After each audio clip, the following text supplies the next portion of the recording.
Hazard എന്താണ്, vulnerability എന്താണ്, അല്ലെങ്കിൽ റിസ്ക് എന്താണ്, ഡിസാസ്റ്റർ എന്താണ്, ഇതിനെക്കുറിച്ചൊക്കെ ചെറിയൊരു ബ്രീഫായിട്ടൊരു ഇൻട്രഡക്ഷൻ പറയാൻ ആഗ്രഹിക്കുന്നുണ്ട്. ഒപ്പം ഈ ദുരന്ത നിവാരണ അതോറിറ്റി എന്ന് പറയുമ്പോൾ സംസ്ഥാന തലത്തിലുണ്ട്, ജില്ലാ തലത്തിലുണ്ട്, ദേശീയ തലത്തിലുണ്ട്. അതിനെക്കുറിച്ച് അതിന്റെ ഒരു ബാക്ക്ഗ്രൗണ്ട് എന്താണ് എന്നതിനെക്കുറിച്ച് സംസാരിക്കാൻ ഉദ്ദേശിക്കുന്നുണ്ട്. ഒപ്പം സ്കൂൾ സേഫ്റ്റി കൂടിയാണ് ഞാൻ ഉദ്ദേശിച്ചത്. കാരണം ഈ കഴിഞ്ഞ കുറച്ച് മാസങ്ങൾ എടുത്താൽ തന്നെ നമ്മുടെ കുട്ടികളുടെ ജീവൻ ഉൾപ്പെടെ അപകടത്തിലാകുന്ന ഒരുപാട് പ്രശ്നങ്ങൾ നമ്മുടെ പല ജില്ലകളിൽ റിപ്പോർട്ട് ചെയ്യപ്പെടുന്ന ഒരു സാഹചര്യത്തിൽ കൂടിയാണ് നമ്മൾ ഇന്ന് ഇവിടെ അസംബിൾ ചെയ്തിരിക്കുന്നത്. ആ സാഹചര്യത്തിൽ ഇപ്പോൾ ഒരു ടീച്ചേഴ്സ് ബ്രിഗേഡ് എന്ന രീതിയിൽ സാർ സൂചിപ്പിച്ചതുപോലെ ദുരന്ത സാഹചര്യങ്ങളിൽ ഇടപെടുക കുറച്ചുകൂടി ക്രിയാത്മകമായി, കുറച്ചുകൂടി ആധികാരികമായി ഇടപെടാനായിട്ടൊരു ഒരു ഡെഡിക്കേറ്റഡ് ഫോഴ്സ് എന്ന രീതിയിൽ സംഘടനയുടെ നേതൃത്വത്തിൽ പ്രവർത്തിക്കുന്നതിലുപരി അല്ലെ അതിനോടൊപ്പം തന്നെ പ്രാധാന്യമുള്ളതാണ് സ്കൂളുകൾക്ക് കേന്ദ്രീകരിച്ചുള്ള സ്കൂളുകളുമായി ബന്ധപ്പെട്ടുള്ള മറ്റ് റിസ്കുകൾ കൂടി വിദ്യാർത്ഥികളെ അഭിമുഖീകരിക്കുന്ന സമൂഹം, വിദ്യാർത്ഥികൾ എന്ന് പറയുന്നത് നാളത്തെ സമൂഹമാണ്, ആ സമൂഹം അഭിമുഖീകരിക്കുന്ന മറ്റ് റിസ്കുകളെ കൂടി അഡ്രസ് ചെയ്യാനായിട്ട് നമ്മളുടെ ഈ ടീം എന്താ പറയുക പ്രാപ്തരാകുക എന്നുള്ളത്. അപ്പൊ അത്തരം കാര്യങ്ങൾ കൂടി പറയാൻ ഉദ്ദേശിക്കുന്നുണ്ട്. വോളണ്ടിയറിസത്തിന്റെ പ്രസക്തി, അല്ലെങ്കിൽ ആരാണ് ഒരു വോളണ്ടിയർക്ക് ഉണ്ടാകേണ്ട സ്കില്ലുകൾ എന്തൊക്കെയാണ്, ഒരു വോളണ്ടിയർക്ക് ഉണ്ടാകേണ്ട എന്താണ് ഡൂസ് ആൻഡ് ഡോൺസ്, എന്ത് ചെയ്യാൻ പാടില്ല, എന്ത് ചെയ്യണം. നേരത്തെ സൂചിപ്പിക്കട്ടെ, വയനാട് തന്നെ ഒരു സാഹചര്യത്തിൽ സർക്കാരിന് പറയേണ്ടി വന്നു ഇനി വോളണ്ടിയേഴ്സിന് ആവശ്യമില്ല നമുക്ക്, കാരണം അത്രമാത്രം ആൾക്കാരാണ്. അപ്പൊ അതിലെല്ലാവരും എനിക്ക് വയനാട്ടുകാരെ സഹായിക്കണം ഉദ്ദേശത്തോടെ മാത്രം ചെല്ലുന്നവരല്ല, പല അജണ്ടകളുമായിട്ട് ഇത്തരം ആദിമ ശ്രദ്ധയൊക്കെ ധാരാളം വരുന്ന എല്ലാ ദുരന്തമുഖങ്ങളിലും നമ്മൾ കാണാറുണ്ട്. ഒരുപാട് പേര് ഈ സന്നദ്ധ മനോഭാവത്തോടുകൂടി വരുന്നത് പല അജണ്ടകളുമായിട്ട്. അപ്പൊ അങ്ങനെയൊക്കെയുള്ള ഒരുപാട് കാര്യങ്ങൾ ഈ സന്നദ്ധ പ്രവർത്തനത്തിന്റെ ഭാഗമായിട്ട് നമ്മൾ മനസ്സിലാക്കേണ്ടതുണ്ട്. അത്തരം കാര്യങ്ങൾ കൂടി സമയം അനുവദിക്കുകയാണെങ്കിൽ സംസാരിക്കണം എന്നാണ് വിചാരിക്കുന്നത്. അപ്പൊ എന്തുകൊണ്ടാണ് ഇപ്പൊ ഇത്തരം വിഷയങ്ങൾക്ക് ഒരു വലിയ പ്രാധാന്യം വരുന്നത്, അല്ലെങ്കിൽ ദുരന്ത നിവാരണം എന്ന വിഷയത്തിൽ തന്നെ, അല്ലെങ്കിൽ ദുരന്ത നിവാരണ രംഗത്ത് പ്രവർത്തിക്കാൻ സന്നദ്ധമായിട്ടൊരു ബ്രിഗേഡ് ഉണ്ടാക്കണം എന്ന ചിന്തയിലേക്ക് തന്നെ നമ്മുടെ നാട്ടിലെ പ്രത്യേകിച്ചും KST പോലുള്ള സംഘടനകൾ തന്നെ തീരുമാനിക്കണമെങ്കിൽ എന്തുകൊണ്ടായിരിക്കാം അങ്ങനെ ഒരു ചിന്തയിലേക്ക് വന്നത്? എന്തുകൊണ്ടായിരിക്കാം? അടിക്കടി ഉണ്ടാകുന്ന ദുരന്തങ്ങൾ തന്നെ. നമ്മളൊരു കണക്ക് പരിശോധന, ഒരു 2017 ഞാൻ ദുരന്ത നിവാരണം പഠിക്കാൻ പോകുന്നത്. അതുമായിട്ട് ഇതിന് ബന്ധമില്ല എങ്കിലും 17 തൊട്ട് ഇങ്ങോട്ട് നമ്മൾ നോക്കുകയാണെങ്കിൽ 2017 നമ്മുടെ സംസ്ഥാനം ആദ്യമായിട്ട് ചുഴലിക്കാറ്റിന്റെ ഭീഷണി നേരിട്ട് അനുഭവപ്പെട്ടത്. ഓഖി ചുഴലിക്കാറ്റ് 18 ആയപ്പോഴേക്കും മെയ്യിലെ നിപ്പ വന്നു. അതൊന്നും ഒതുങ്ങി വന്നപ്പോഴത്തേക്കും മഹാപ്രളയം നമ്മളെ ഉപയോഗിച്ചു, നൂറ്റാണ്ടിലെ പ്രളയം. 19 ആയപ്പോഴേക്കും പ്രളയം ഇനിയും ഉണ്ടാകില്ല, നൂറ്റാണ്ടിലെ പ്രളയം ആയതുകൊണ്ട് ഇനി 100 വർഷം കഴിഞ്ഞിട്ടേ അടുത്ത് ഉണ്ടാകുള്ളൂ എന്ന് പ്രതീക്ഷിച്ച് നമുക്ക് 2 വലിയ ഉരുൾപൊട്ടലുകൾ ആ വർഷം നേരിടേണ്ടി വന്നു, കവളപ്പാറയിലും പുത്തുമലയിലും, വയനാട്ടിൽ തന്നെ. 20 ആയപ്പോഴേക്കും ലോകത്താകമായ നിശ്ചലമാക്കിക്കൊണ്ട് കോവിഡ് മഹാമാരി വന്നു. ആ വർഷം തന്നെ പെട്ടിമുടിയിൽ ഉരുൾപൊട്ടലുണ്ടായി, കരിപ്പൂരി വിമാനാപകടം ഉണ്ടായി. അങ്ങനെ നമ്മൾ കണക്കെടുക്കുകയാണെങ്കിൽ ഈ 2024 ജൂലൈ 30 പുലർച്ചെ വയനാട് മേപ്പാടി പഞ്ചായത്തിലെ മുണ്ടക്കയിലും ചൂരൽമലയിലും ഉണ്ടായ ഉരുൾപൊട്ടൽ വരെ ഓരോ വർഷവും വളരെ ഗുരുതരമായ പ്രത്യാഘാതങ്ങൾ, വലിയ രീതിയിൽ സമൂഹത്തെ ബാധിച്ച ഒരുപാട് ദുരന്തങ്ങൾക്ക് നമ്മുടെ സ്റ്റേറ്റ്, നമ്മുടെ സംസ്ഥാനം സാക്ഷ്യം വഹിച്ചുകൊണ്ടേ ഇരിക്കുകയാണ് അല്ലെ? അതൊരു യാഥാർത്ഥ്യമാണ് നമുക്ക്. അപ്പൊ അതിന്റെ ഈ ദുരന്തങ്ങൾ കൂടുന്നതിന്റെ ഒരു കാരണമായിട്ട് നമുക്ക് എന്ത് പറയാനായിട്ട് പറ്റും? ഒരു കാര്യം, ഒരു ഘടകം, പ്രകൃതിജന്യമായിട്ടുള്ള ദുരന്തങ്ങൾ കൂടുന്നതിന്റെ ഒരു സാഹചര്യം, ഒരു കാരണം മനുഷ്യന്റെ ഇടപെടൽ. അത് തന്നെ നമ്മൾ കുറച്ചുകൂടി ഒരു ടെക്നിക്കൽ ടൈമായിട്ട് പറയുമല്ലോ, മനുഷ്യന്റെ ഇടപെടൽ മൂലം എന്ത് കാരണമാണ്, എന്തുണ്ടാകുന്നു? ക്ലൈമറ്റ്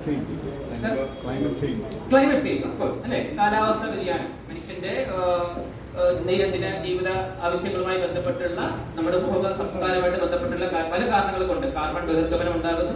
ആ കാർബൺ ബഹിർഗമനം മറ്റ് മീഥെയ്നും നൈട്രസ് ഓക്സൈഡ് ഉൾപ്പെടെയുള്ള ഗ്രീൻ ഹൗസ് ഗ്യാസസിന്റെ പ്രസൻസ് കൂടുന്നത് മൂലം ഗ്ലോബൽ വാർമിങ്ങിന് കാരണമാകുന്നു. ആ ഗ്ലോബൽ വാർമിംഗ് മൂലം, ഭൂമിയുടെ ചൂട് കൂടുന്നത് മൂലം ക്ലൈമറ്റിനുണ്ടാകുന്ന വേരിയേഷൻ, എക്സ്ട്രീം വെതർ ഇവന്റ്സ് ഉണ്ടായിക്കൊണ്ടേയിരിക്കുന്നു. ചുഴലിക്കാറ്റുകളുടെ എണ്ണം കൂടുന്നു. നമ്മളൊരു 20 വർഷം മുന്നേ ഉള്ള കണക്ക് നോക്കുകയാണെങ്കിൽ ഈ അറബിക്കടലിന്റെ ഭാഗത്ത് ചുഴലിക്കാറ്റുകൾ കാര്യമായിട്ട് ഉണ്ടായിരുന്നില്ല, അല്ലെങ്കിൽ അതിന്റെ ഫ്രീക്വൻസി വളരെ കുറവായിരുന്നു. കൂടുതലും ബേ ഓഫ് ബംഗാൾ ഭാഗത്തായിരുന്നു ഉണ്ടായിരുന്നത്. പക്ഷേ ഇപ്പൊ അങ്ങനെയല്ല, വളരെ ഫ്രീക്വന്റ് ആയിട്ട് പടിഞ്ഞാറൻ സൈഡിൽ, ഇന്ത്യയുടെ പടിഞ്ഞാറൻ തീരത്തും ചുഴലിക്കാറ്റുകൾ ഉണ്ടായിക്കൊണ്ടേയിരിക്കുന്നു. ചൂട് കൂടി വരുന്നുണ്ടെങ്കിൽ നമുക്ക് വേറെ ഒന്നും പ്രത്യേകിച്ച് ആരും പറഞ്ഞു തരേണ്ട കാര്യമില്ല, നമുക്കറിയാം ചൂട് കൂടുന്നതിന്റെ ആഫ്റ്റർ ഇഫക്റ്റ് ആയിട്ട് ഹൈ ഇന്റൻസിറ്റി റെയിൻഫാളുകൾ ഉണ്ടാകുന്നു. ക്ലൗഡ് ബേഴ്സ്റ്റുകൾ ഉണ്ടാകുന്നു, മേഘവിസ്ഫോടനങ്ങൾ ഉണ്ടാകുന്നു, അല്ലെങ്കിൽ ചുരുങ്ങിയ സമയം കൊണ്ട് തന്നെ ശക്തമായി പെയ്തൊഴിയുന്ന മഴ സംഭവങ്ങൾ. അപ്പം അത്രയും മഴയൊക്കെ കിട്ടിക്കഴിഞ്ഞാൽ ഇപ്പോൾ വയനാട്ടിൽ തന്നെ ആ ജൂലൈ 30 രേഖപ്പെടുത്തിയ മുണ്ടക്കയ്ക്കടുത്തുള്ള സ്റ്റേഷനിൽ 272 മില്ലിമീറ്റർ ആണ് അന്ന് രേഖപ്പെടുത്തിയ മഴ. ആ മഴ നമ്മുടെ ആര്യങ്കാവിൽ പെയ്താലും അതേ പ്രശ്നം ഉണ്ടാവും. നമ്മൾ ആരും അത്ര സുരക്ഷിതരാണെന്ന് പറയാൻ പറ്റില്ല. പൊന്മുടിയിലോ നമ്മുടെ ഏത് മലയോര മേഖലയിലും അത്ര ഒരു മഴ കിട്ടിക്കഴിഞ്ഞാൽ ഇതേ ഭീഷണി, ഇതേ ഉരുൾപൊട്ടൽ സാധ്യത നമുക്കുണ്ട്. അപ്പോൾ അങ്ങനെയുള്ള ഹൈ ഇന്റൻസിറ്റി ആയിട്ടുള്ള എക്സ്ട്രീം ആയിട്ടുള്ള വെതർ ഇവന്റ്സ് കൂടിക്കൊണ്ടിരിക്കുന്നു ക്ലൈമറ്റ് ചേഞ്ച് മൂലം. അത്തരം ഒരു സാഹചര്യം, പിന്നെ സ്വാഭാവികമായിട്ടും അർബനൈസേഷൻ കൂടുന്നുണ്ട്, നഗരവൽക്കരണം കൂടുന്നുണ്ട്, പോപ്പുലേഷൻ കൂടുന്നുണ്ട്. ഇതൊക്കെ തന്നെ മനുഷ്യനിർഭരമായിട്ടുള്ള ദുരന്തങ്ങളും കൂടിക്കൊണ്ടേയിരിക്കുന്നു.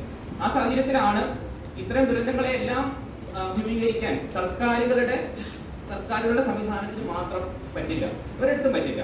അവിടെയാണ് സന്നദ്ധ പ്രവർത്തനത്തിന്റെ വലിയൊരു പ്രസക്തി. അത് ഏതൊരു ദുരന്തമുഖത്തും മെറ്റീരിയൽസിന് ഉണ്ടാകുന്ന ഒരു ന്യൂനത പോലെ, ഒരു കുറവ് പോലെ തന്നെ ഹ്യൂമൻ റിസോഴ്സിന് വലിയൊരു ന്യൂനത ഉണ്ടാകും. ഇപ്പൊ നമ്മള് വയനാട്ടിൽ തന്നെ ഒരുപാട് സംഘടനകളിൽപ്പെട്ട ആൾക്കാരവിടെ വന്നുവെങ്കിലും നമുക്ക് അവരെ അത് തിരിച്ചറിയിക്കാൻ പറ്റില്ലായിരുന്നു. കാരണം അത്രയധികം ആൾക്കാരുടെ സേവനം അവിടെ ആവശ്യമായിരുന്നു. പക്ഷെ ഒരു പരിധി കഴിഞ്ഞപ്പോഴേക്കും കൂടുതൽ ആൾക്കാർ വരികയും അവര് ഈ സന്നദ്ധ പ്രവർത്തനത്തിന് ഒരു ഗൈഡ് ലൈൻ ഒക്കെ ഓൾറെഡി ഇഷ്യൂ ചെയ്യപ്പെട്ടിട്ടുണ്ട്. അതിൽ കൃത്യമായിട്ട് പറയുന്നുണ്ട്, നമ്മളൊരു സംഘടനയുടെയും ലോഗോ ധരിച്ച ഒരു സംഘടനയുടെയും പേരെഴുതിയ യൂണിഫോം ഒന്നും ധരിക്കാൻ പാടില്ല, ഒരു കൊടിയുടെയും ഇതിലാകരുത്, നമ്മൾ സന്നദ്ധ പ്രവർത്തനത്തിൽ ഇടങ്ങരുത് ദുരന്തമുഖത്ത് എന്ന് കൃത്യമായിട്ട് പറയുന്നുണ്ട്. പക്ഷേ ഇത്തരം മേഖലയിൽ സന്നദ്ധ പ്രവർത്തനം പോകുന്നത് തന്നെ ഒരു മീഡിയ അറ്റൻഷൻ സംഘടനയ്ക്ക് കൂടി കിട്ടുക എന്നൊരു ഉദ്ദേശം കൂടി ഉണ്ടല്ലോ. ഇത് പോസിറ്റീവായിട്ട് നെഗറ്റീവായിട്ട് കാണാം. അപ്പം അത്തരം ഒരു അവസരത്തിൽ നമുക്ക് നിങ്ങളെ ആരെയും ഇവിടെ അടുപ്പിക്കാൻ പറ്റില്ല, അങ്ങനെ ഇടയ്ക്ക് ഒരു തീരുമാനം ചെറിയ രീതിയിൽ വന്നപ്പോൾ തന്നെ വലിയ രീതിയിൽ അവിടെ ചർച്ചകളും മാധ്യമ വാർത്തകളൊക്കെ നമുക്ക് അറിയാവുന്നതാണ് ആ സമയത്ത്. അപ്പോൾ ഇതിന്റെയൊക്കെ ഒരു ബാലൻസിങ് പോയിന്റിലാണ് സന്നദ്ധ പ്രവർത്തനം എന്നത് നമുക്ക് വളരെ ആവശ്യമുള്ളൊരു കാര്യമാണ്. എന്നാൽ അതിന്റെ സീമകൾ അല്ലെ സർക്കാരിന്റെ ഭാഗമായിട്ട് നിന്ന് നമ്മുടെ സന്നദ്ധ പ്രവർത്തനം ദുരന്തമുഖങ്ങളിൽ പ്രത്യേകിച്ചും ചെയ്യേണ്ടതുണ്ട് എന്നതുകൂടി നമ്മൾ മനസ്സിലാക്കേണ്ടതായിട്ടുണ്ട്. ഈ ദുരന്തങ്ങൾക്കൊക്കെ നമ്മൾ പറഞ്ഞു, ദുരന്തങ്ങൾ കൂടി വരുന്നുണ്ട്. ദുരന്തങ്ങൾ കൂടി വരുന്നതുകൊണ്ടുള്ള ബുദ്ധിമുട്ട് എന്താണ്, അല്ലെങ്കിൽ അതുകൊണ്ടുള്ള എങ്ങനെയാണ് ഡയറക്റ്റ്ലി നമ്മളെ അഫക്ട് ചെയ്യുന്നത്? ദുരന്തങ്ങൾ കൂടുന്നതുകൊണ്ട് എന്താണ് അതിന്റെ പ്രശ്നം? കേട്ടില്ല. അതെ അല്ല, എന്നാലും നേരിട്ട് നമ്മളെ എങ്ങനെ ബാധിക്കുന്ന മനുഷ്യരെ ദുരന്തങ്ങൾ ജീവനും സ്വത്തിനും പരിസ്ഥിതിക്കും അല്ലെ, ഈ 3 ഘടകങ്ങൾക്കുമാണ് ദുരന്തങ്ങൾ മൂലമുള്ള നേരിട്ടുള്ള ഇമ്പാക്ട് വരുന്നത്. മനുഷ്യന്റെ ജീവനും സ്വത്തിനും പരിസ്ഥിതിക്കും അല്ലെങ്കിൽ ഉണ്ടാകുന്ന ഇമ്പാക്റ്റുകൾ ഉണ്ടാകുന്ന വലിയ സംഭവങ്ങളാണ് നമ്മൾ ദുരന്തങ്ങൾ എന്ന് ടിപ്പിക്കലി നമ്മൾ വിളിക്കാറുള്ളത്, ഡിസാസ്റ്റേഴ്സ് എന്ന് വിളിക്കാറുള്ളത്. അപ്പൊ ഈ ജീവന്റെ കാര്യം വളരെ പ്രധാനമാണ്. ഇപ്പോഴും ലോകത്ത് എത്രയധികം സാങ്കേതിക വിദ്യകളും AI-യുടെ ഒക്കെ വലിയ ചർച്ചകൾ നടക്കുന്ന സമയത്തും ഇപ്പോഴും നമുക്ക് പറ്റാത്തൊരു കാര്യം ജീവൻ ഉണ്ടാക്കുക എന്നുള്ളത്. ജീവൻ സംരക്ഷിക്കുക എന്നുള്ളത് തന്നെയാണ് ഏറ്റവും പ്രസക്തമായിട്ടുള്ള കാര്യം. പിന്നെ ആ ജീവൻ പോകുന്നതാണ് ഒരു വലിയ ഘടകമെങ്കിൽ നമ്മൾ ഈ പ്രകൃതി ദുരന്തങ്ങളുമായിട്ട് ബന്ധപ്പെട്ട് ഞാൻ പറയുകയാണ്. ഇപ്പൊ 2022 നാഷണൽ ക്രൈം റെക്കോർഡ്സ് ബ്യൂറോയുടെ ആകസ്മിക മരണങ്ങളുടെ പട്ടിക എല്ലാ വർഷവും പ്രസിദ്ധീകരിക്കുന്നത് അറിയാമായിരിക്കും. നാഷണൽ ക്രൈം റെക്കോർഡ്സ് ബ്യൂറോ ആണ് ഇന്ത്യയിൽ ആ ഒരു വർഷം നടക്കുന്ന മരണങ്ങളുടെ, കാരണം അവരുടെ അടുത്തെല്ലാം FIR-ന്റെ കോപ്പി പോലീസിനുണ്ട്. ആ ഡേറ്റ വെച്ചിട്ട് എന്തൊക്കെ കാരണങ്ങളാലാണ് രാജ്യത്തെ ആൾക്കാർ മരിക്കുന്നത് എന്നതിനെ സംബന്ധിച്ച് കൃത്യമായ റിപ്പോർട്ട് സൂയിസൈഡ്സിന്റെ വേറെ റിപ്പോർട്ട് ചെയ്യാറുണ്ട്. അതേപോലെ തന്നെ ആക്സിഡന്റൽ ഡെത്ത്, ആകസ്മിക മരണങ്ങളുടെ റിപ്പോർട്ട് ചെയ്യാറുണ്ട്. ഈ ആകസ്മിക മരണങ്ങളിൽ ഇപ്പൊ 2022 കണക്കാണ് അവസാനം വന്നിട്ടുള്ളത്. 4,30,000 ആൾക്കാരാണ് ആ ഒരു വർഷം പല കാരണങ്ങളാൽ, ആകസ്മികമായ കാരണങ്ങളാൽ മരണപ്പെട്ടത്. അതിൽ എത്ര ശതമാനമായിരിക്കാം, ഒരു ഗസ് പറയാൻ പറ്റുമോ? എത്ര ശതമാനമായിരിക്കാം പ്രകൃതി ദുരന്തങ്ങളുമായി ബന്ധപ്പെട്ട ഇവന്റുകളിൽ മരിച്ചിട്ടുണ്ടാവുക? ഒരു ഗസ്, വൈൽഡ് ഗസ് എന്ന രീതിയിൽ ചോദിച്ചതാണ്. കേവലം 2% ആൾക്കാർ മാത്രമാണ് ഈ പ്രകൃതി ജന്യമായിട്ടുള്ള സംഭവങ്ങൾ നമ്മൾ ഉദ്ദേശിക്കുന്ന ഏതൊക്കെയാ, പ്രളയം, ഉരുൾപൊട്ടൽ, ചുഴലിക്കാറ്റ് തുടങ്ങിയ പ്രകൃതി ജന്യമായിട്ടുള്ള ദുരന്ത സംഭവങ്ങളിൽ മരണപ്പെട്ടത് കേവലം 2% ആൾക്കാർ മാത്രമാണ്. ബാക്കി എല്ലാവർക്കും മരിക്കാൻ ഒട്ടനവധി കാരണങ്ങൾ നമ്മുടെ നാട്ടിലുണ്ട്, നമുക്ക് അതിലേക്ക് വരാം. ഇനി പ്രകൃതിജന്യമായിട്ടുള്ള ദുരന്തങ്ങളിൽ മരിച്ച ആൾക്കാരുടെ എണ്ണം എടുക്കുകയാണെങ്കിൽ ഏറ്റവും അധികം ആൾക്കാർ മരിച്ചിട്ടുണ്ടാവുക ഏത് ദുരന്തത്തിലാണെന്ന് പറയാൻ പറ്റുമോ? ഈ പറഞ്ഞ 2% ഏകദേശം 8,000 സംതിങ് ആൾക്കാരാണ് ആ 2022 വർഷം പ്രകൃതിജന്യമായിട്ടുള്ള ദുരന്തങ്ങൾ മൂലം മരണമടഞ്ഞിട്ടുള്ളത്. അപ്പോൾ വെള്ളപ്പൊക്കമാണ് ഒരു കേസ് വന്നത്. അപ്പോൾ സുനാമി നമുക്ക് ആക്ച്വലി എന്നാ സാർ വന്നെന്ന് ഓർമ്മയുണ്ടാവും? 2004. അതിനുശേഷം പിന്നെ നമുക്ക് സുനാമി വന്നിട്ടില്ല. 2022 കണക്കാണ് ഞാൻ പറഞ്ഞത്. അപ്പൊ സുനാമി ഒന്നും ഇല്ല. ഒരു ഓപ്ഷൻ ഉണ്ട്. ഞാൻ കേരളത്തിലല്ല ചോദിക്കുന്നത്, രാജ്യത്തെയാണ്, ഇന്ത്യയിലെ മൊത്തത്തിലുള്ള കണക്ക് പറഞ്ഞത്. ചുഴലിക്കാറ്റല്ല, ഏറ്റവും കൂടുതൽ ആൾക്കാർ മരിക്കാൻ കാരണമാകുന്ന ദുരന്തം ലൈറ്റ്നിങ് ആണ്, ഇടിമിന്നൽ. നമ്മൾ പെട്ടെന്ന് ആ ഓപ്ഷൻ നമ്മുടെ മനസ്സിൽ വരത്തില്ല, പക്ഷെ ലൈറ്റ്നിങ് ആണ് ഏറ്റവും അധികം ആൾക്കാർ നമ്മുടെ രാജ്യത്ത് മരിക്കാൻ ഇടയാകും. പ്രകൃതിജന്യമായിട്ടുള്ള ദുരന്തങ്ങൾ പോലും മരിക്കുന്നത് ലൈറ്റ്നിങ് മൂലമാണ്. സെക്കൻഡ് റീസൺ എന്ന് പറയുമോ, ഹീറ്റ് വേവ് ആണ്, ഉഷ്ണതരംഗം. തേർഡ് ശീതതരംഗം, കോൾഡ് വേവ്. ഈ 3 കഴിഞ്ഞിട്ടാണ് പിന്നെ നമ്മൾ പറഞ്ഞ ചുഴലിക്കാറ്റും പിന്നെ വെള്ളപ്പൊക്കവും ഉരുൾപൊട്ടലും പിന്നെ മറ്റു കാര്യങ്ങളൊക്കെ പിന്നെ വരുന്നുള്ളൂ. ഈ 3 കാര്യങ്ങളാണ് ഏറ്റവും അധികം ആൾക്കാർക്ക് മരണത്തിന് കാരണമാകുന്നത്. ഇനി അതല്ലാതെ അതർ റീസൺസ്, ബാക്കി 98% ആൾക്കാർ മരിക്കുന്നതിനുള്ള കാരണങ്ങൾ എന്തൊക്കെയായിരിക്കും? അല്ല, സൂയിസൈഡ് മാറ്റി നിർത്തിയാല്, സൂയിസൈഡ് ഒരാളുടെ റോഡ് ആക്സിഡന്റ്, ഏറ്റവും പ്രധാനപ്പെട്ടത് റോഡ് ആക്സിഡന്റ്സ് ആണ്. റോഡ് ആക്സിഡന്റ് ഉണ്ട്, റെയിൽ ആക്സിഡന്റ് ഉണ്ട്, അല്ലെ, എയർ ആക്സിഡന്റ്സ് ഉണ്ട്, വളരെ ഫ്രീക്വന്റ് ആയിക്കൊണ്ടിരിക്കുന്ന എയർ ആക്സിഡന്റ്സ് വരെ. ഡ്രൗണിങ് നമ്മുടെ തേർഡ് മേജർ റീസൺ എന്ന് പറയുന്നത് ഡ്രൗണിങ് ആണ്. അതിൽ ഏറ്റവും കൂടുതൽ ആൾക്കാർ മരിക്കുന്ന ഏജ് ഗ്രൂപ്പ് ആണെന്ന് 10 to 30 ഏജ് ഗ്രൂപ്പിലുള്ള പുരുഷന്മാരാണ്, ആൺകുട്ടികളാണ് കൂടുതലും ഡ്രൗണിങ്ങിൽ മരണമടയുന്നത്. സെക്കൻഡ് റീസൺ ഏതായിരിക്കും?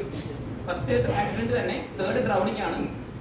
കാർഡിയക് അറസ്റ്റ്, സഡൻ ഡെത്ത് ഉണ്ടാകുന്ന കാർഡിയക് അറസ്റ്റ് ആണ് മറ്റൊരു മേജർ റീസൺ. പിന്നെ നമ്പർ ഓഫ് റീസൺസ്, വേറെ ഒരുപാട് റീസൺസ് ഉണ്ട്. അതിൽ വീഴ്ചകളുണ്ട്, ഫോൾസ് ഉണ്ട്, പോയിസണിംഗ് ഉണ്ട്, പലതരത്തിലുള്ള പോയിസണിംഗ് ഉണ്ട്, അനിമൽ അറ്റാക്ക് ഉണ്ട്, ഫാക്ടറി ആക്സിഡന്റ്സ് ഉണ്ട്, ഡ്രഗ്, ഒരുപാട് റീസൺസ് ഉണ്ട്. നമുക്ക് ഇപ്പോ മൈൻസിലുണ്ട്. അതിൽ സ്റ്റാമ്പീഡ്, നമ്മൾ വിട്ടുപോയൊരു ദുരന്തമാണ് സ്റ്റാമ്പീഡ് എന്ന് പറയുന്നത്. എന്താണ് സ്റ്റാമ്പീഡ്?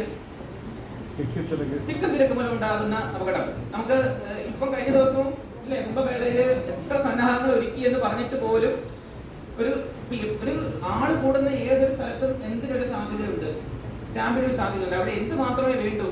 ഒരു ട്രിഗർ വേണം എന്നുള്ളതേ ഉള്ളൂ. ആ ട്രിഗർ പിന്നെ ക്യൂ തെറ്റിച്ച് ആരെങ്കിലും കുറച്ച് പേരെ എന്തെങ്കിലും ഒരു കാര്യത്തിന് വേണ്ടി ആയിരിക്കുമല്ലോ ഈ ആൾക്കാരോട് അസംബ്ലി ചെയ്തിരിക്കുന്നത്. കൂടുതലും റിലീജിയസ് ഇവന്റ്സിലാണ്. ഇന്ത്യയിലെ ഏത് സ്റ്റാമ്പിൽ എടുത്ത് നോക്കിക്കഴിഞ്ഞാലും വലിയ സ്റ്റാമ്പിങ്സ് ഒക്കെ ഉണ്ടായിട്ടുള്ളത് റിലീജിയസ് ഇവന്റ്സിലാണ്. അവിടെ പിന്നെ തൊഴാനോ അല്ലെങ്കിൽ പ്രാർത്ഥനയ്ക്കായിട്ട് നിൽക്കുന്ന ആൾക്കാർ, കുറെ സമയമായിട്ട് ക്യൂ നിൽക്കുന്ന ആൾക്കാർ, ഒരു സമയത്ത് വേറൊരു ക്യൂവിലൂടെ ആൾക്കാർ കയറി പോകുന്നു, അപ്പോഴത്തേക്കും ഒരു അവിടെ ഉണ്ടാകും. ഇല്ലെങ്കിൽ അവിടുന്ന് കിട്ടുന്ന എന്തെങ്കിലും ഒരു, ഇപ്പം രാഷ്ട്രീയക്കാരൊക്കെ വലിയ റാലി നടത്തിയിട്ട് വടക്കേന്ത്യയിലൊക്കെ എന്താ പറയുക, ചില സാധനങ്ങൾ കൊടുക്കും, ഗിഫ്റ്റുകൾ കൊടുക്കും. ഇത് എത്രയും പെട്ടെന്ന് കൈപ്പറ്റാനുള്ള ഒരു ഇങ്ങനെയുള്ള ഏതൊരു ട്രിഗർ മതി ഏതൊരു സ്ഥലത്തും. ഇപ്പൊ നമ്മളിവിടെ ഇരിക്കുന്നു, ഒരു ഷോർട്ട് സർക്യൂട്ട് പോലെ ഇവിടെ ഒരു പിന്നെ ഒരു ഫയർ ഉണ്ടായെന്ന് കരുതുക.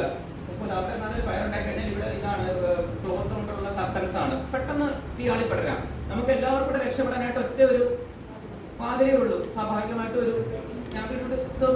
ആള് കൂടുന്ന ഏതൊരു സ്ഥലത്തും സ്റ്റാമ്പീഡ് പ്രസിദ്ധീകരണം. ഏറ്റവും അവസാനം നമ്മുടെ സംസ്ഥാനത്ത് സ്റ്റാമ്പീഡ് വന്നത് എവിടെയാണെന്ന് ഓർമ്മയുണ്ടാവുമല്ലോ, കുസാറ്റിലെ ഉത്തർസ്റ്റിന്റെ ഇടയ്ക്ക് അല്ലെ. ചെറിയൊരു മഴ വന്നപ്പോൾ ആൾക്കാർ ഓടിക്കേറിയതാണ്, കുട്ടികളാണ്. ചെറിയൊരു മഴ വന്നപ്പോൾ ഓടിക്കേറിയപ്പോൾ അവിടെ സ്റ്റാമ്പീഡ് ഉണ്ടായി. അപ്പോൾ ഇത്തരം ദുരന്തങ്ങളൊക്കെ പല തരത്തിലും വർദ്ധിച്ചുകൊണ്ടിരിക്കുന്ന ഒരു സാഹചര്യം. ഞാൻ ഈ ഡെത്തിന്റെ ഒരു ആസ്പെക്ട് പറഞ്ഞതാണ്. അപ്പൊ ഡെത്ത് മാത്രമല്ല ഇത്രയും അറ്റൻഷൻ ഡിസാസ്റ്റർ മാനേജ്മെന്റ് കിട്ടാൻ കാരണം ഇപ്പൊ വയനാട്ടില് വലിയ ദുരന്തം ഉണ്ടായി. നമുക്ക് ഏകദേശം 400ഓളം ആൾക്കാരുടെ ജീവൻ അവിടെ നഷ്ടപ്പെട്ടു. പക്ഷെ അതിനൊക്കെ അപ്പുറത്തേക്ക് ആ ദുരന്തം ബാക്കി വെച്ച് പുനരധിവാസം എന്ന വലിയൊരു കാര്യം അല്ലേ, 1200 കോടി രൂപയുടേതാണ് സർക്കാരിന് ആ ഒരു പർട്ടിക്കുലർ പഞ്ചായത്തിലെ 2-3 പ്രദേശത്ത് മാത്രം ഉണ്ടായ ആ ഒരു ദുരന്തത്തിലൂടെ 1200 കോടി രൂപയുടെ നഷ്ടമാണ് സംസ്ഥാന സർക്കാരിന് മൊത്തത്തിൽ ഉണ്ടാക്കിയിട്ടുള്ളത്.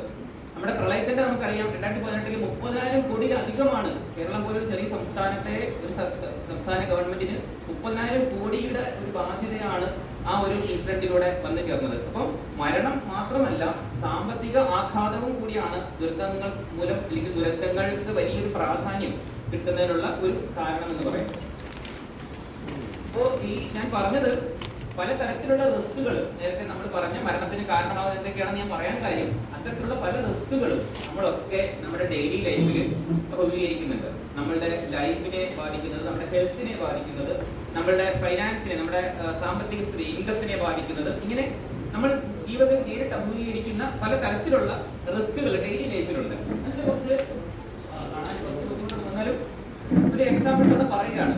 അപ്പോൾ ഇത് എന്തിനാ പറയുന്നതെന്ന് വെച്ച് കഴിഞ്ഞാൽ ഡിസാസ്റ്റർ റിസ്കുകളായിട്ടുള്ള ഇപ്പൊ സൈക്ലോൺസ് അല്ലെങ്കിൽ പിന്നെ ഫ്ലഡ് അല്ലെങ്കിൽ ലാൻഡ് സ്ലൈഡ് അത് മാത്രമല്ല മറ്റ് റിസ്കുകളിലും എത്രമാത്രം നമുക്ക് ഇടപെടാൻ സാധിക്കും. ഇത് വ്യക്തിഗത രീതിയിൽ നമ്മളെ മാത്രം ബാധിക്കുന്നതല്ല, നമ്മളുടെ സ്കൂളിലെ വിദ്യാർത്ഥികളെ ബാധിക്കുന്നതായിരിക്കാം, നമ്മൾ ജീവിത സമൂഹത്തിൽ മറ്റു പലരെയും ബാധിക്കുന്നതായിരിക്കാം. അത്തരം റിസ്കുകളിൽ നമുക്ക് എങ്ങനെ ഇടപെടാൻ സാധിക്കുന്നത് കൂടി മനസ്സിലാക്കേണ്ടതുണ്ട്. അതിനാണ് ഈ റുട്ടീൻ റിസ്കുകളെ കുറിച്ചൊന്ന് പറയാം എന്ന് വിചാരിച്ചത്.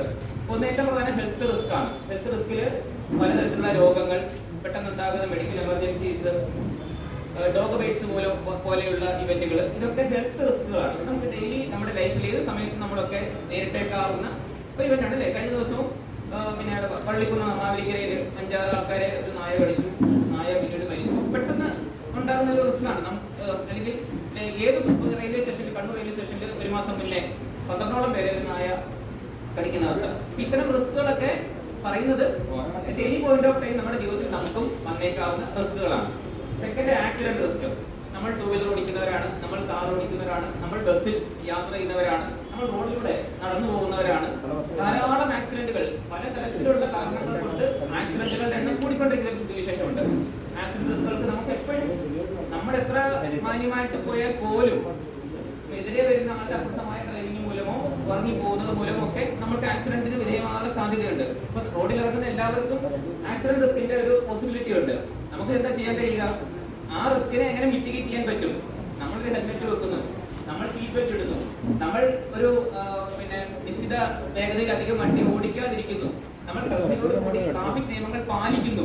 ഇതൊക്കെ ചെയ്തുകൊണ്ട് ആ റിസ്കിനെ ഒരു പരിധി വരെ മിറ്റിഗേറ്റ് ചെയ്യാൻ, പ്രിവെന്റ് ചെയ്യാനായിട്ട് നമുക്ക് സാധിക്കും. അപ്പൊ ആക്സിഡന്റ് റിസ്കുകൾ പ്രധാനപ്പെട്ട ഒരു സംഗതിയാണ്. അപ്പം ആക്സിഡന്റ് റിസ്ക് ഞാൻ ഉദ്ദേശിച്ചത് വാഹനാപകടങ്ങൾ മാത്രമല്ല, ഫോൾസ്, വീഴ്ചകൾ. ഒരുപാട് ആയിരക്കണക്കിന് ആൾക്കാർ ഇന്ത്യയിൽ വീഴ്ചകൾ പോലെ മരിക്കുന്നുണ്ട്. വീണെന്ന് വെച്ചാൽ നടന്നു പോകും വീണിട്ടല്ല, വാഹനങ്ങളിൽ നിന്ന് വീണിട്ട്, മലകളിൽ നിന്ന് വീണിട്ട്, കെട്ടിടങ്ങളിൽ നിന്ന് വീണിട്ട്, അല്ലെ? അസന്തമായിട്ട് ഫോൺ വിളിച്ചുകൊണ്ട് കെട്ടിടത്തിന് മുകളിൽ നിൽക്കുന്നവർക്ക് താഴെ വീഴാനുള്ള റിസ്ക് അവരുണ്ട്. ആ റിസ്ക് നമ്മൾ മനസ്സിലാക്കുന്നു എന്നുള്ളതാണ് കാര്യം. ഇപ്പൊ ഞാൻ നേരത്തെ പറഞ്ഞു, ഒരു നമ്മൾ തിയേറ്ററിൽ ഒരു സിനിമയ്ക്ക് പോകുന്നു, എല്ലാവരും പ്രിഫർ ചെയ്യുക ബാൽക്കണിയിലെ സീറ്റിൽ പോയിട്ടിരുന്ന് സുഖമായി കാണാനാണ്. അപ്പോൾ ഈ നമ്മൾ സ്റ്റാമ്പീഡ്സിനെ കുറിച്ച് കുറെ പഠിച്ചു കഴിയുമ്പോൾ, ഇപ്പൊ ഞാനൊരു സിനിമയ്ക്ക് ടിക്കറ്റ് നമ്മൾ മറ്റേ ബുക്ക് മൈ ഷോയിലൊക്കെ ബുക്ക് ചെയ്യാൻ നോക്കുകയാണെങ്കിൽ എക്സിറ്റിന്റെ അടുത്തുള്ള ഒരു സീറ്റ് പ്രിഫർ ചെയ്ത് ബുക്ക് ചെയ്യാറുള്ളൂ. കാരണം അതുകൊണ്ടുള്ള അഡ്വാൻറ്റേജ് എന്ന് വെച്ച് കഴിഞ്ഞാൽ, ഒരു എമർജൻസി ഉണ്ടായി കഴിഞ്ഞാൽ നമുക്ക് ഇവാക്യുവേറ്റ് ചെയ്ത് പോകാൻ, എനിക്ക് അവിടെ എക്സിറ്റ് ഈ ആ സ്ഥലം നിന്ന് സുരക്ഷിതമായിട്ട് രക്ഷപ്പെടാൻ ഒരു മാർഗം നമ്മൾ കണ്ടെത്തുന്നത്. ഏതൊരു ഇവന്റിന് പോയാലും, ഒരു വലിയ ഉത്സവത്തിന് പോവാട്ടെ, പള്ളി പെരുന്നാളിന് പോവാട്ടെ, പിന്നെ അതുപോലെ ഏതൊരു വലിയൊരു സമ്മേളനത്തിന് പോവാട്ടെ, ഏതൊരു മാസ് യാത്രയ്ക്ക് നമ്മൾ പോയി കഴിഞ്ഞാലും നമുക്ക് കൃത്യമായിട്ട് സേഫ് ആയിട്ട് എക്സിറ്റ് ചെയ്യാനൊരു മാർഗം നമ്മുടെ മനസ്സിൽ ഉണ്ടാകണം. നമുക്ക്, നമ്മുടെ കൂടെ വരുന്ന നമ്മുടെ കുടുംബാംഗങ്ങൾക്ക് എല്ലാവർക്കും. അപ്പൊ ആ എത്ര ഒരു ചിന്ത പിന്നെ എന്താ പറയാ എല്ലാവരിലേക്കും ഉണ്ടാകേണ്ടത് ഒരു culture of risk, culture of safety, സുരക്ഷ എന്നുള്ളൊരു ബോധം ആ എല്ലാവരിലേക്കും ഉണ്ടാകരുത്. മറ്റു തരത്തിലുള്ള റിസ്ക്കാണ് ഫൈനാൻഷ്യൽ റിസ്ക്. ഇപ്പൊ ജോലി നഷ്ടപ്പെടുന്ന സാഹചര്യം എല്ലാവർക്കും ഉണ്ടാകുന്നില്ല, പക്ഷേ അതൊരു റിസ്ക് ആണ്. ഷെയർ മാർക്കറ്റിലേക്ക് നിക്ഷേപിക്കുന്നവർക്ക് അതിലുണ്ടാകുന്ന നഷ്ടം, ഇതൊക്കെ ഫൈനാൻഷ്യൽ റിസ്കുകളാണ്. ഏത് സമയത്ത് നമുക്ക് അഭിമുഖീകരിക്കാവുന്ന റിസ്കുകളാണ്. സൈബർ റിസ്കുകൾ ഇപ്പൊ ഏറ്റവും അധികം ഉള്ളൊരു സംഗതിയാണ് സൈബർ റിസ്കുകൾ എന്ന് പറയുന്നത്. ഫിഷിങ്ങും അല്ലെങ്കിൽ പിന്നെ സ്പാമിങ്, പിന്നെ സൈബർ സ്റ്റോക്കിങ്, ഒരുപാട് തരത്തിലുള്ള സൈബർ റിസ്കുകൾക്ക് നമ്മളുടെ സമൂഹം, നമ്മൾ കുറച്ച് പ്രായമായവരെ പലതരത്തിൽ പറ്റിക്കാൻ ശ്രമിക്കുമ്പോൾ കൊച്ചു കുട്ടികളെ പോലും പുതിയ തരത്തിൽ പറ്റിക്കുന്ന രീതിയിലുള്ള പിന്നെ പല തരത്തിലുള്ള ഹാക്കിങ് ചെയ്തുകൊണ്ടും സ്പാമിങ് ചെയ്തുകൊണ്ടും അല്ലെങ്കിൽ ഫിഷിങ് നടത്തിക്കൊണ്ടും ഒക്കെ പല തരത്തിലുള്ള സൈബർ റിസ്കുകൾ ഇന്നത്തെ സമൂഹം വിധേയമാകുന്നുണ്ട്. അപ്പൊ സൈബർ റിസ്കുകളെ കുറിച്ച് ബോധവാന്മാരാകുക. ഒരു ദിവസം നമുക്കൊരു വാട്സാപ്പ് കോഡ് വന്നിട്ട് നിങ്ങൾ വിർച്വൽ അറസ്റ്റിലാണെന്ന് പറയുമ്പോൾ ഉടനെ വേറെ ആരോടും ചോദിക്കാതെ അവർ പറയുന്നത് പോലെ നിൽക്കുകയും അവർ പറയുന്നത് പ്രവർത്തിക്കുകയും അവർ പറയുന്ന അക്കൗണ്ടിലേക്ക് പൈസ അയച്ചു കൊടുക്കുകയും ചെയ്യുന്നിടത്തല്ല സൈബർ റിസ്കിനെ കുറിച്ച് മനസ്സിലാക്കുന്ന ആൾക്കാർ ചെയ്യുക എത്രയും പെട്ടെന്ന്. നമ്മുടെ cyber security toll free number എത്രയെന്ന് അറിയാമോ? 1930. 1930. അപ്പോൾ അത്തരം കാര്യങ്ങളെ കുറിച്ച് നമുക്കൊരു ധാരണ ഉണ്ടാകണം. അപ്പം സൈബർ റിസ്കുകളെ കുറിച്ച് നമുക്ക് മനസ്സിലാക്കിയിരിക്കണം. സേഫ്റ്റി ആൻഡ് സെക്യൂരിറ്റി റിസ്ക്, നേരത്തെ പറഞ്ഞ സ്റ്റാമ്പീഡിന്റെ കാര്യം പറഞ്ഞു, തെഫ്റ്റ്, ബിൽഡിംഗ് കൊളാപ്സ്. നമ്മൾ പിന്നെ നമ്മുടെ സ്കൂളുകളിലാവട്ടെ, പല നമ്മുടെ സംസ്ഥാനത്ത് അങ്ങനെ കാണാൻ പറ്റില്ലെങ്കിലും പല സംസ്ഥാനങ്ങളിൽ നമ്മൾ പോകുന്ന സ്കൂളുകളിലൊക്കെ പോകുമ്പോൾ കണ്ടിട്ടുണ്ട് പഴയ കെട്ടിടങ്ങൾ, ഉപയോഗയോഗ്യമല്ലാത്ത കെട്ടിടങ്ങൾ തന്നെ മറ്റ് കെട്ടിടങ്ങളുടെ അപര്യാപ്തത മൂലം സ്കൂളുകൾക്ക് വേണ്ടി നിലവിൽ ഉപയോഗിക്കുന്നുണ്ട്. അത്തരം കെട്ടിടങ്ങളിൽ നമ്മൾ പോകുമ്പോൾ, നമ്മൾ കുട്ടികളെ കൊണ്ടുപോകുമ്പോൾ ആ സ്ട്രക്ചറൽ കൊളാപ്സിനുള്ള സാധ്യത, ആ റിസ്ക് നമ്മൾ നോക്കി മുൻകൂട്ടി കാണേണ്ടതുണ്ട്. അതെല്ലാം സേഫ്റ്റി റിസ്കുമായിട്ട് ബന്ധപ്പെട്ടതാണ്. ഫയർ, ഫയർ നമുക്ക് എനി പോയിന്റ് ഓഫ് ടൈം എവിടെയും നമുക്ക് മീറ്റ് ചെയ്യാവുന്ന ഒരു റിസ്ക് ആണ് ഫയർ എന്ന് പറയുന്നത്. നമ്മുടെ വീട്ടിലാകാം, നമ്മുടെ കിച്ചണിലാകാം, നമ്മൾ പോകുന്ന ഒരു ഷോപ്പിലാകാം, ഒരു വലിയ ഷോപ്പിംഗ് മാളിൽ നമ്മൾ പോകുന്നു, നമുക്കറിയില്ല ഇതിലെ കൂടെ പോയാലാണ് തിരിച്ച് എക്സിറ്റ് റൂട്ടെന്ന് പോലും നമുക്കറിയില്ല. അപ്പം ഫയർ എവിടെയും ഉണ്ടാകാനുള്ള ഒരു സാധ്യതയുണ്ട്. നമ്മുടെ ഓഫീസ്, സ്കൂളിലാകാം, വീട്ടിലാകാം, നമ്മൾ ഷോപ്പിംഗ് പോകുന്ന സ്ഥലത്താകാം, നമ്മൾ പോകുന്ന ഒരു മീറ്റിംഗ് സ്ഥലത്താകാം, എവിടെ വേണമെങ്കിലും ഫയറിനുള്ള സാധ്യത. അത്തരം റിസ്കുകളെ കുറിച്ച് നമ്മൾ ബോധവാന്മാരായിരിക്കണം. ഒരു ഫയർ റിസ്ക് നമ്മൾ ശ്രദ്ധയിൽപ്പെട്ട് കഴിഞ്ഞാൽ ഒരു എക്സ്റ്റിങ്വിഷർ അവിടെ ഉണ്ട്, അത് കണ്ടിട്ടും നമുക്ക് ഉപയോഗിക്കാൻ അറിയാത്തൊരു സാഹചര്യം ഉണ്ടാകാൻ പാടില്ല. അതുകൊണ്ട് തന്നെ ഈ നമ്മുടെ ബ്രിഗേഡ് അംഗങ്ങൾക്ക് നെക്സ്റ്റ് ലെവൽ ഓഫ് ട്രെയിനിങ്ങിൽ ഇത്തരം എമർജൻസി റെസ്പോൺസിന്റെ ട്രെയിനിങ്, ഫയർഫോഴ്സുമായിട്ടൊക്കെ ബന്ധപ്പെട്ടുകൊണ്ട് ഹെൽത്ത് ഡിപ്പാർട്ട്മെന്റ് സഹായത്തോടു കൂടി ബേസിക് ലൈഫ് സപ്പോർട്ടിന്റെ ട്രെയിനിങ്ങും അടുത്ത ഘട്ടങ്ങളിൽ ഉണ്ടാകുമെന്ന് എനിക്കറിയാം. എന്നാലും അതുകൂടി ഞങ്ങൾ റിക്വസ്റ്റ് ചെയ്യുകയാണ്. അത്തരം കാര്യങ്ങളെ കുറിച്ച് നമുക്ക് ബോധവാന്മാരായിരിക്കണം. എൻവയോൺമെന്റൽ റിസ്ക്, പരിസ്ഥിതിയുമായിട്ടുള്ള ലൈഫ് സ്റ്റൈൽ റിസ്ക്, നമ്മുടെ നിത്യജീവിതത്തിലെ നമ്മളുടെ ജീവിത ശൈലിയുമായിട്ട് ബന്ധപ്പെട്ട റിസ്കുകൾ, എക്സർസൈസ് ചെയ്യാതിരിക്കുന്നവർ, പലതരത്തിലുള്ള അഡിക്ഷൻസ് ഉള്ളവർ, സ്മോക്കിങ്ങും ഡ്രിങ്കിങ്ങും നേരത്തെ പറഞ്ഞ പോലെ ഡ്രഗ്സും ഒക്കെ ഉപയോഗിക്കുന്ന അഡിക്ഷൻസ് ഉള്ളവർ, അത്തരം ലൈഫ് സ്റ്റൈൽ റിസ്കുകൾ നമ്മുടെ ജീവിതത്തിലുണ്ട്. സമൂഹത്തിൽ വളരെയധികം വ്യാപിച്ചുകൊണ്ടിരിക്കുന്ന ഒരു സംഗതിയാണ് ഈ ലൈഫ് സ്റ്റൈൽ റിസ്കുകൾ എന്ന് പറയുന്നത്. ഡേഞ്ചറസ് ആയിട്ടുള്ള ഹോബികളുള്ളവർ, എന്താ പറയാ, പിന്നെ അതെ, പലതരത്തിലുള്ള ഡേഞ്ചറസ്, നമ്മുടെ ഫിസിക്കലി ഡേഞ്ചറസ് ആയിട്ടുള്ളത്, അതായത് വലിയ പിന്നെ 200cc ബൈക്കിലൊക്കെ മെയിൻ റോഡിലൂടെ പാഞ്ഞു പോകുന്നത് ഒരു ഹോബിയായിട്ട് കണക്കാക്കുന്നവരുണ്ട്. അപ്പൊ അത്തരം ഡേഞ്ചറസ് ഹോബീസ് ഉള്ള ആൾക്കാർ ഇത്തരം റിസ്കുകളെ കുറിച്ച് ബോധവാന്മാരായിരിക്കണം. ഇതൊക്കെ കഴിയുമ്പോഴാണ് നമുക്ക് വല്ലപ്പോഴും മാത്രം വരാറുള്ള ഡിസാസ്റ്റർ റിസ്കുകൾ നമ്മൾ കണക്കിലെടുക്കുക. കാരണം ബാക്കിയുള്ള റിസ്കുകളൊക്കെ ഡെയിലി എന്ന രീതിയിൽ നമുക്ക് ആർക്ക് വേണമെങ്കിലും, നമ്മളുടെ ബന്ധുക്കൾക്കോ ആർക്ക് വേണമെങ്കിലും എവിടെ വെച്ച് സംഭവിക്കാവുന്ന ഇത്രയും റിസ്കുകൾ നമ്മൾ ഡെയിലി ലൈഫിൽ റുട്ടീനായിട്ട് കാണുന്നുണ്ട്. അതിനൊക്കെ ഉപരിയായിട്ടാണ് ഡിസാസ്റ്റർ റിസ്കുകൾ വരുന്നത്. ഈ ഡിസാസ്റ്റർ റിസ്ക് എന്ന് പറയുന്നത് ഒരു വ്യക്തിയെയോ അല്ലെങ്കിൽ ഒരു വീട്ടുകാരെയോ മാത്രം ബാധിക്കുന്നതായിരിക്കില്ല. അതൊരു സമൂഹത്തെ ഒന്നടങ്കം ബാധിക്കുന്ന ഇവന്റുകളായിരിക്കും. ആ സമൂഹത്തിലെ ജനങ്ങളുടെ ജീവനും സ്വത്തിനും ആ പരിസ്ഥിതിക്കും ഒക്കെ നാശമുണ്ടാക്കുന്ന ഇവന്റുകളായിരിക്കും. ആ സമൂഹത്തിന് അവരുടേതായ കപ്പാസിറ്റി കൊണ്ട് മാത്രം അതിനെ അതിജീവിക്കാൻ കഴിയത്തുമില്ല. അവരുടെ കോപ്പിംഗ് കപ്പാസിറ്റിക്ക് ബിയോണ്ട് ആയിരിക്കും ഡിസാസ്റ്റർ മൂലം ഉണ്ടാകുന്ന പ്രശ്നങ്ങൾ എന്ന് പറയുന്നത്. അതാണ് ഡിസാസ്റ്റേഴ്സിനെ വേറിട്ട് നിർത്തുന്നത്. അതായത് അഫക്ട് ചെയ്യപ്പെടുന്ന കമ്മ്യൂണിറ്റിക്ക് അവരുടെ സ്വന്തം കോപ്പിംഗ് കപ്പാസിറ്റി കൊണ്ട് മാത്രം, അല്ലെങ്കിൽ അതിന് ബിയോണ്ട് ആയിരിക്കും, അവരുടെ സ്വന്തം കപ്പാസിറ്റി കൊണ്ട് മാത്രം അതിനെ അതിജീവിച്ച് മുന്നോട്ട് വരാനായിട്ട് കഴിയില്ല. നമുക്ക് ഏത് എക്സാമ്പിൾ എടുത്താലും പറയാറുണ്ട്. വയനാട് തന്നെ, അല്ലെങ്കിൽ കേരള ഫ്ലഡ്സ്. ഇപ്പൊ ചെങ്ങന്നൂര് പിന്നെ വലിയ രീതിയിൽ വെള്ളം കയറിയ സ്ഥലമാണ് ചെങ്ങന്നൂർ, പാണ്ടനാട്, തിരുമൂലപുരം ഒക്കെ ഭാഗങ്ങൾ. അപ്പോൾ ചെങ്ങന്നൂർക്കാര് ബാക്കിയുള്ളവർ പോയിട്ടല്ല അവിടുത്തെ ആൾക്കാരെ രക്ഷിച്ചത്. ജീവൻ രക്ഷിക്കാൻ പോലും, പിന്നുള്ള കാര്യം അവിടെ നിൽക്കട്ടെ, ജീവൻ രക്ഷിച്ചത് പോലും നമ്മുടെ കൊല്ലത്തുനിന്നും ആലപ്പുഴയിൽ നിന്നും അല്ല തിരുവനന്തപുരത്തൊക്കെ പോയിട്ടുള്ള ഫിഷർമെൻ കമ്മ്യൂണിറ്റിയാണ്. അവർ ബോട്ടും ഒക്കെ ആയിട്ട് ലോറികളിൽ അവിടെ രാത്രി ചെന്നിട്ടാണ്. അവിടെയാണ് സന്നദ്ധ പ്രവർത്തനത്തിന്റെ പ്രസക്തി എന്ന് പറയുന്നത്. അവരൊന്നും ആഗ്രഹിച്ചിട്ടല്ല അവിടെ പോയത്. ഒരു രാത്രി സർക്കാർ പിന്നെ കളക്ടർമാർ മുഖാന്തരം, അവരുടെ പള്ളി കമ്മിറ്റികളും അമ്പലങ്ങളും ഒക്കെ മുഖാന്തരം അവരോട് പറയുകയാണ്, നിങ്ങൾ അടിയന്തരമായിട്ട് അവിടെ എത്തണം. അപ്പൊ അവരൊന്നും പ്രതീക്ഷിക്കാതെ രാത്രിക്ക് രാത്രി വാഹനങ്ങളും ബോട്ടുകളുമായിട്ട് എത്തിയിട്ടാണ് അവരെ രക്ഷിച്ചത്. അപ്പോ ആ രക്ഷിച്ചത് അവര് മാത്രമല്ല, ഞാൻ പറഞ്ഞത് ഈ ദുരന്ത മുഖങ്ങളിൽ എവിടെയാണെങ്കിലും ഒരിക്കലും ബാധിക്കപ്പെട്ട സമൂഹത്തിന് അവരുടെ മാത്രം റിസോഴ്സുകൾ വെച്ചിട്ട്, അവരുടെ മാത്രം കപ്പാസിറ്റീസ് വെച്ചിട്ട് അതിജീവിച്ച് മുന്നോട്ട് വരാനായിട്ട് സാധിക്കില്ല. ഈ റീസെന്റ് ആയിട്ടുള്ള ഇവന്റുകളാണ്, അതിനെ ഞാൻ അധികം കടക്കുന്നില്ല. നമ്മളൊക്കെ അറിയാവുന്ന സർക്കാർ മുഖ്യമന്ത്രി നിയമസഭയിൽ വെച്ച കണക്ക് പ്രകാരം നമ്മൾ ഏറ്റവും അവസാനം കണ്ട വലിയ ദുരന്തമാണ്. അതിൽ 231 മൃതദേഹങ്ങൾ, 222 ശരീരഭാഗങ്ങൾ, ഇത്രയാണ് നമുക്ക് പല മേഖലകളിൽ നിന്നായിട്ട് കണ്ടെടുക്കാനായിട്ട് കഴിഞ്ഞത്. 17 കുടുംബങ്ങളിലുണ്ടായിരുന്ന 58 ആളുകൾ പൂർണ്ണമായിട്ട് ആ 17 കുടുംബങ്ങൾ വൈപ്പ് ഔട്ട് ചെയ്യപ്പെട്ടു. അങ്ങനെ എന്താ പറയുക, വൈദ്യുതി വിതരണ സംവിധാനം, സ്കൂളുകൾ, എല്ലാവരും സ്കൂൾ നമ്മൾ വായിച്ചതാണ്. ആ സ്കൂളുകൾ, ആരോഗ്യ സ്ഥാപനങ്ങൾ, കെട്ടിടങ്ങൾ, റോഡുകൾ, പാലങ്ങൾ, ഇലക്ട്രിസിറ്റി എല്ലാം പൂർണ്ണമായിട്ടും അവിടെ തകർന്ന് നാമാവശേഷമായി. 2500 ആൾക്കാരെ നമുക്ക് 17ഓളം ക്യാമ്പുകളിലായിട്ട് ദിവസങ്ങളോളം മാറ്റി പാർപ്പിക്കേണ്ടി വന്നു. ഇന്നും ഇവർ വാടക കൊടുത്തുകൊണ്ട് അവരെ പിന്നെ നമ്മൾ സംരക്ഷിച്ചു വരികയാണ് ഇപ്പോഴും. അപ്പോൾ അത്രയും വലിയ ദുരന്തം, ആ ദുരന്തവും നമ്മൾ പല പഠനങ്ങളും പറഞ്ഞു. ഇന്ത്യ ഇതുവരെ കണ്ടിട്ടുള്ള ഡെബ്രി ഫ്ലോയുടെ കണക്കെടുക്കുകയാണെങ്കിൽ, അതായത് ഒഴുകി വന്ന ചെളിയും മണ്ണും മരവും ഒക്കെ കൊടുക്കുന്ന ആ ഡെബ്രി ഫ്ലോയുടെ കണക്കെടുക്കുകയാണെങ്കിൽ ഇന്ത്യ കണ്ടിട്ടുള്ള ഏറ്റവും വലിയ ലാൻഡ് സ്ലൈഡ് ആണ് മുണ്ടക്കയിൽ ഉണ്ടായിട്ടുള്ളത് എന്നുള്ളത് ഓൾറെഡി സ്റ്റഡീസ് പറഞ്ഞു കഴിഞ്ഞു. നമുക്ക് ഇന്ത്യ എന്ന് പറയുന്നത് ലാൻഡ് സ്ലൈഡിന് ഒരു കുറവില്ലാത്തൊരു രാജ്യമാണ്. ഹിമാലയം വലിയ രീതിയിൽ അവിടെ ഉണ്ട്. വെസ്റ്റേൺ ഗട്ട്സ് പൂർണ്ണമായിട്ടും മഹാരാഷ്ട്രയിലാണ്, പിന്നെ കർണാടകത്തിലും കേരളത്തിലും ഒക്കെ വളരെ ഫ്രീക്വന്റ് ആയിട്ട് ലാൻഡ് സ്ലൈഡ്സ് ഉണ്ടാകുന്ന ഒരു രാജ്യമാണ്. എന്നിട്ടും ഇതുവരെ രാജ്യം കണ്ട ഏറ്റവും വലിയ ഒരു ഡെബ്രി ഫ്ലോ ഉണ്ടായ ലാൻഡ് സ്ലൈഡ് ആണ് മുണ്ടക്കയിലേത്. അപ്പോ കൂടിയാണ്. കഴിഞ്ഞ വർഷം ഉണ്ടായ മേജർ ഡിസാസ്റ്റേഴ്സ് ആണ് ഇതെല്ലാം. പപ്പുവ ന്യൂഗിനിയയിൽ 2000 ആൾക്കാർ, ഇതേപോലെ ലാൻഡ്സ്ലൈഡിൽ 2000 ആൾക്കാരാണ് അവിടെ മരണം. ചെറിയൊരു രാജ്യമാണ്, ദ്വീപ് രാഷ്ട്രമാണ്. ഈ 2000 ആൾക്കാരിൽ 160 പേരുടെ മാത്രമാണ് നമുക്ക് ബോഡി അല്ലെങ്കിൽ അവരവിടെ വീണ്ടെടുക്കാൻ സാധിച്ചത്. ബാക്കി എല്ലാവരും മിസ്സിംഗ് ആണ്. അതും അവിടെ 90 ഇയേഴ്സിൽ ശേഷം ഉണ്ടായ ഏറ്റവും വലിയ റെയിൻഫോൾ ആണ് ആ ഇവന്റിന് കാരണമായത്. സ്പെയിനിലെ വലൻസിയയിൽ ഈ കഴിഞ്ഞ വർഷം ഒക്ടോബറിൽ ഫ്ലഡ് ഉണ്ടായി. യൂറോപ്യൻ രാജ്യമാണ്, ഒരു വികസിത രാജ്യമാണ് വലൻസിയ. നമുക്കറിയാം, പണ്ട് തൊട്ടേ ഫുട്ബോളൊക്കെ ഫോളോ ചെയ്യുന്നവർക്ക് അറിയാം, ഫുട്ബോൾ ക്ലബ്ബൊക്കെ ഉള്ള വലിയൊരു നഗരമാണ്. അവിടെ ഫ്ലഡ് ഉണ്ടായിട്ട് 230 ആൾക്കാർ മരണപ്പെട്ടു. കാരണം യൂറോപ്പ് അമേരിക്കൻ സ്റ്റാൻഡേർഡ്സിൽ അവർക്ക് ലൈഫിനാണ് ഏറ്റവും വലിയ പ്രാധാന്യം. ഒരു ലൈഫ് പോലും നഷ്ടപ്പെടാതാണ് അവർ ശ്രദ്ധിക്കുക. അപ്പൊ അവിടെ പോലെ 230 ആൾക്കാർ ആ ഫ്ലഡിൽ, ഈ കഴിഞ്ഞ ഒക്ടോബറിൽ ഉണ്ടായ ഫ്ലഡിൽ മരണപ്പെട്ടു.